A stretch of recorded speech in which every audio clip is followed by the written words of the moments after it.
Hello everyone, हम real number में आप इतना बता चुके हैं आपको। यूक्लिड विभाजन प्रमेय क्या है उस पे एग्जाम्पल आपको बताया मैंने, और उसके बाद क्वेश्चन नंबर फर्स्ट देखा था हमने, और उसमें पहला बताया था। दो आपको होमवर्क के लिए दिया था, तो आशा है कि लगाया होगा आप लोगों ने। तो सेकंड से देखते हैं। सेकंड कहा है कि दर्शाइए कि कोई भी धनात्मक विषम पूर्णांक धनात्मक है और विषम पूर्णांक है। पूर्णांक तो बताया था कि माइनस और प्लस दोनों होता है, उसमें से जो धनात्मक पूर्णांक होता है उसमें भी जो विषम वाले होते हैं। विषम पूर्णांक 6q+1 या 6q+3 या 6q+5 के रूप में, मतलब अगर कोई भी आप धनात्मक विषम पूर्णांक ले लेंगे, उसे जब देखेंगे तो ये इसी रूप का होगा, 6q+1 या 6q+3 6q+5, उसके आगे का नहीं, के रूप का होता है, जहाँ q कोई पूर्णांक है। तो हम क्या करेंगे, सबसे हम पढ़ रहे हैं यूक्लिड विभाजन प्रमेय, तो जाहिर सी बात है इसमें आपका यूक्लिड विभाजन का प्रमेय तो आपका यूज ही होगा। तो देख लेते हैं, सेकेंड वाला है। सबसे पहले मान लीजिए, माना कोई धनात्मक पूर्णांक, अभी आप विषम नहीं करेंगे, सिर्फ धनात्मक पूर्णांक a है और b बराबर 6। आप कहेंगे कि 6 कहाँ से लिया, तो क्वेश्चन देख रहे हैं कि इसमें 6q, अगर a बराबर, ये देख रहे हैं आप यूक्लिड विभाजन प्रमेय क्या है फॉर्मूला, a बराबर bq+r। तो ये जब आप देखेंगे a बराबर, ये b की जगह पे आपका क्या है 6 है, और q की जगह पे q, और प्लस r की जगह पे 1। ऐसे ही b, तो मतलब b की वैल्यू सब में सेम है, इसलिए हमने क्या लिया है, b बराबर 6। तो अब हम यूज करेंगे यूक्लिड विभाजन प्रमेय, लिखेंगे यूक्लिड विभाजन एल्गोरिथम से, प्रमेय से। तो क्या करेंगे, a बराबर आपका ये 6 है, 6q+r। अभी आप r ही लिखेंगे, अभी 1 2 3 कुछ भी नहीं लेंगे। तो b की वैल्यू आपकी कितनी है, 6। तो जहाँ पर ये q है, q हमेशा आपका 0 या 0 से बड़ा ही हो सकता है, क्योंकि धनात्मक पूर्णांकों की बात हो रही है, तो ऋणात्मक लिया नहीं जा सकता है। और जो आपका r है, r इक्वल्स टू, आप r की वैल्यू जो होती है वो आपकी किस पे निर्भर करती है, आप b पे निर्भर करती है। आप जब भी लेते हैं, जैसे फर्स्ट क्वेश्चन हमने बताया था, तो आप यही लेते थे ना, भाजक और शेषफल जो आपका आता था वही लेते थे। तो इसलिए r की वैल्यू हम 0 से लेना स्टार्ट करेंगे, 0, क्योंकि r जब ये हम विभाजन प्रमेय लेते हैं तो r कितना होता है आपका, ये 0 या 0 से बड़ा होता है, और जितना भी आपका दिया रहेगा ये b से छोटा होता है। तो b हमारा यहाँ पे 6 है, तो ये 0 या 0 से बड़ा होगा r, और 6 से छोटा होगा। तो 0 1 2 3 4 5, 6 से छोटा है, तो 6 के छोटा कौन सा है आपका, 5 है। तो ये आपका 5 तक हुआ। इसीलिए जब आप a बराबर लेंगे तो आप एक एक वैल्यू रखते जाइए। आप यहाँ 0 रख देंगे तो आपका बचेगा सिर्फ 6q। या आप या क्यों लगाएंगे, क्योंकि आप इनमें से कोई एक ही वैल्यू एक बार में ले सकते हैं ना, इसलिए हम या लगा रहे हैं। अब हम 1 रखते हैं इसकी जगह पे, तो क्या आएगा, 6q+1, या 2 रखेंगे तो 6q+2, ऐसे ही 6q+3 6q+4 6q+5 आपका। तो क्वेश्चन जो था, क्वेश्चन में इसने कहा है कि कोई भी धनात्मक विषम पूर्णांक, विषम हमारा क्या है, इस इतने में आप देखेंगे विषम क्या है, 1 है और 3 है और 5 है, 2 और 4 तो सम है। अब आप 6 से आगे कोई भी धनात्मक, अगर 6 से आगे आप विषम पूर्णांक मान लीजिए, 6 से बड़ा तो कहा ही नहीं है इसने, तो उसके आगे आप ले नहीं सकते, तो उसके नीचे ही विषम पूर्णांक हमें लेना है, इसलिए हम 1 3 और 5 लेंगे। तो हम बाकी को जो 6q है और +2 है, अब इसमें आप q की वैल्यू कुछ भी ले लेंगे, क्योंकि +2 है तो आप जोड़ेंगे तो हमेशा सम ही आएगा, इसलिए हम आप सिर्फ लेंगे इसको, इसको और इसको। जो आपकी क्यू की वैल्यू कितनी भी सम क्यू ना ले लीजिए, हमेशा विषम ही आएगा। तो हम लेंगे क्या, तो आप लेंगे क्या, 6q + 1 6q + 3 6q + 5। आप डायरेक्ट ऐसे भी लिख सकते हैं कि हाँ 6q + 1 6q + 3 और 6q + 5 के रूप का विषम पूर्णांक होता है। लेकिन हम देखेंगे कि कैसे होता है।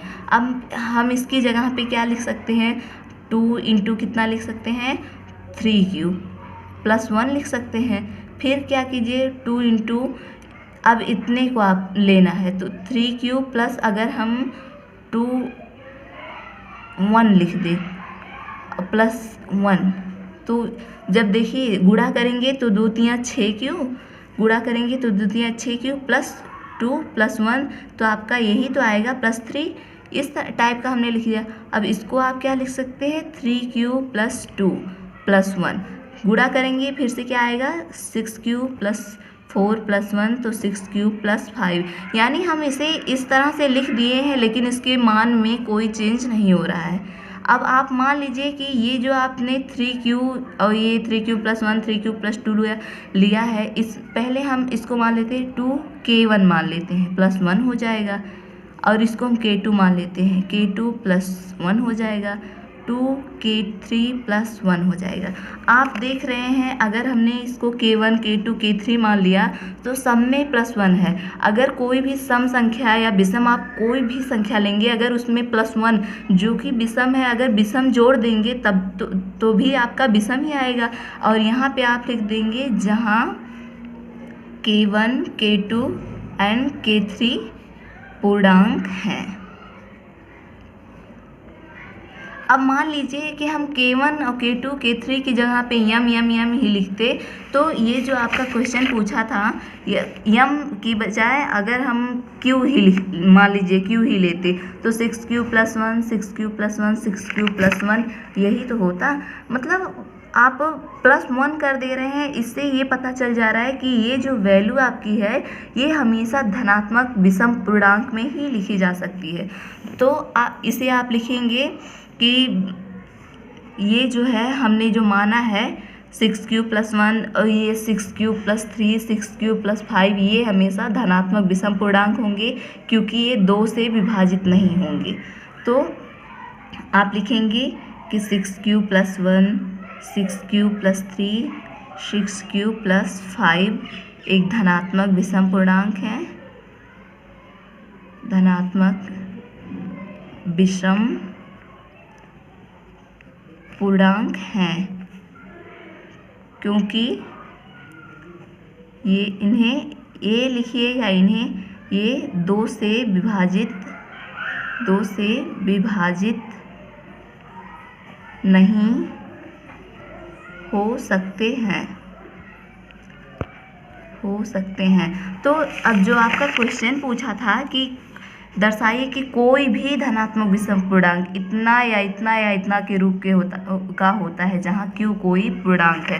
तो अगर ये आपका विभाजित नहीं हो रहा है तो आपका ऐसे ही प्रूफ हो गया कि अगर ये 2 से विभाजित नहीं हो रहा है या कोई भी सम संख्या से विभाजित नहीं हो रहा है तो ये हमेशा धनात्मक विषम पूर्णांक के रूप का ही होगा। तो लिख दें, आपने पहले ही लिख दिया है, या अब फिर से यही आप लाइन दोहरा दीजिए कि 6q + 1 6q + 3 या 6q + 5 कोई भी धनात्मक विषम पूर्णांक इस रूप का होता है। यहाँ आप लिख दीजिए कोई भी धनात्मक विषम पूर्णांक 6q + 1 या 6q + 3 या 6q + 5 के रूप का होता है। तो ये हुआ आपका सेकंड का आंसर। अब क्वेश्चन नंबर 3 पर आते हैं। क्वेश्चन नंबर 3 कहा है कि किसी परेड में 616 सदस्यों वाली एक सेना की टुकड़ी को 32 सदस्यों वाली एक आर्मी बैंड के पीछे मार्च करना है। मतलब है कोई परेड हो रहा है, 616 सदस्य हैं और एक एक सेना की टुकड़ी को 32 सदस्य वाले एक आर्मी बैंड है, उसके पीछे ये सभी सदस्य जो हैं उनको मार्च करना है। तो दोनों समूहों को समान संख्या वाले स्तंभों में मार्च करना है। ये हैं 616 सदस्य और ये जो एक सेना की टुकड़ी 32 सदस्य वाले आर्मी है, इनको समान संख्या वाले स्तंभ में मार्च करना है। तो कहा है उन स्तंभों की अधिकतम संख्या क्या होगी, मतलब कि कितनी हम अधिक से अधिक कितनी स्तंभ हम बनाएं कि सभी में समान सदस्य आ जाएं, जिससे वे मार्च कर सकते हैं। तो अधिक से अधिक जब आपको निकालना होता है तो आप क्या करते हैं, आप HCF निकालते हैं, यानी कि महत्तम समापवर्त। तो आप लिखेंगे कि सेना की कहा है कि उन स्तंभों की अधिकतम संख्या, तो हम मान लेते हैं कि स्तंभों की अधिकतम संख्या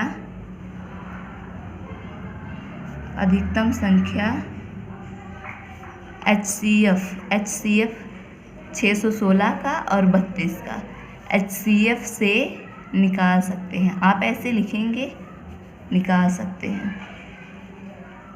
तो HCF निकालने का तरीका क्या है, यूक्लिड विभाजन एल्गोरिथम। तो आप लिखेंगे यूक्लिड विभाजन एल्गोरिथम से, एल्गोरिथम मतलब प्रमेय से।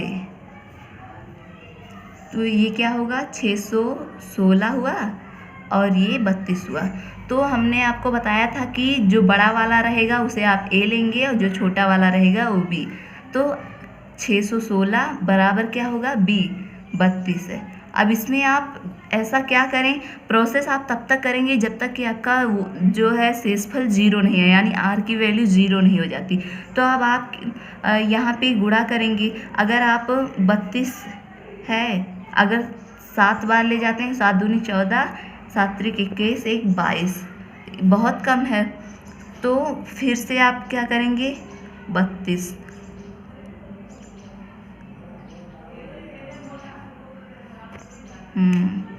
आप 6 7 9 बार ले जाइए,